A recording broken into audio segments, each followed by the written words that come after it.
Hi, good morning. I just wanted to pop in here and say something about the value and learning of changing plans. Uh, Yesterday, I was in my office and I thought it was going to be a normal kind of admin type day. And then I got a message, a Facebook message to say, I might be a bit late for our Zoom call. I thought, I don't remember me having a Zoom call with anyone. Some time ago, I had hoped that yesterday was going to be a day that I was going to be interviewed for a podcast. And I was really excited about it because yesterday was a significant day for me one way or another. And just a few days ago, the podcast date was pushed out to March. So I thought, oh, well, never mind. It'll give me more time to prepare, more time to plan. As an introvert, kind of planning and making sure I know exactly what I'm going to say and how I'm going to come across is really important to me. So I got curious about what this Zoom request was, and sure enough, the original appointment tape stood, and there I was, interviewed on the podcast, without having had time to do all my planning and preparation, without having time to put a full face of makeup on, not that I wear much, without having thought about what I'm going to wear and whether it's corporate brand colours and whether it's going to look right. And I think the result was that I was much more me. And I think that's really interesting learning.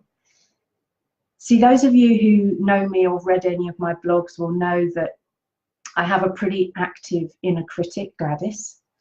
And Gladys is always there whispering in my ear saying, you don't come across as well as somebody else, or you don't look quite right, or look at that, your head's on one side, or whatever it is that Gladys says.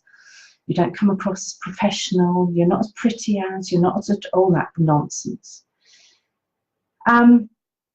And actually, having more time and knowing about when things are going to happen, I realised, just gives Gladys more time to get active.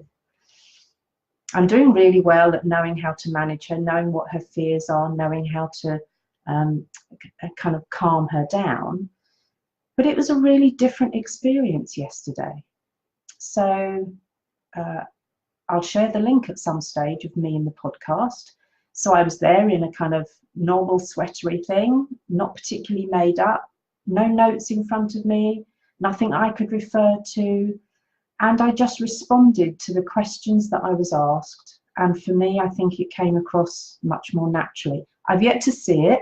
So once I've watched it, I may change my mind, but I'll let you know. So for me, there's some learning there in terms of, if I have got something coming up in the diary, or if plans change last minute, rather than going into, oh, I can't do that, actually, it's about settling in and just being me and knowing that being me is enough. I am enough. And for those people who relate to that and respond to me being me, I'm sure that message will land. For those people out there who want some kind of perfect that I'm not, then maybe they're not my tribe, they're not my people. So this is me kind of being happier being me and saying, if plans change, that's fine. What I'm not going to do is get into a tiz about it. So that's me for today. If you have any comments or can relate to it in any way, let me know. Bye.